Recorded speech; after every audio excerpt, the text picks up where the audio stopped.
Alright mga tropa, welcome back to my channel. Very short video na naman to mga tropa. 64mm 64 yan.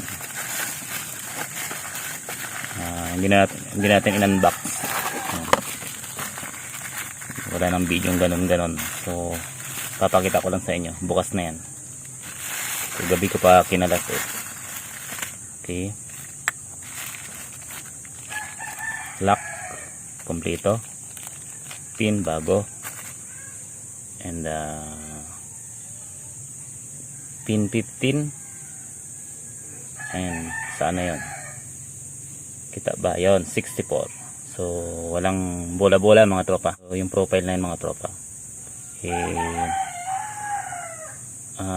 ano pa natin, ibabalance pa natin doon sa block natin. Ibig sabihin kung kailangan na bawasan yan mga tropa, magkakat pa tayo dyan.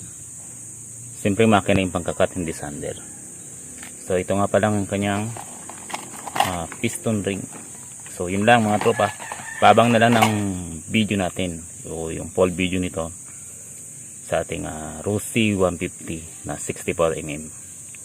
So ang owner pala nito mga tropa is taga, naku po, kailangan ko bang sabihin, basta part ng San Vicente mga tropa. So yun lang. Alright.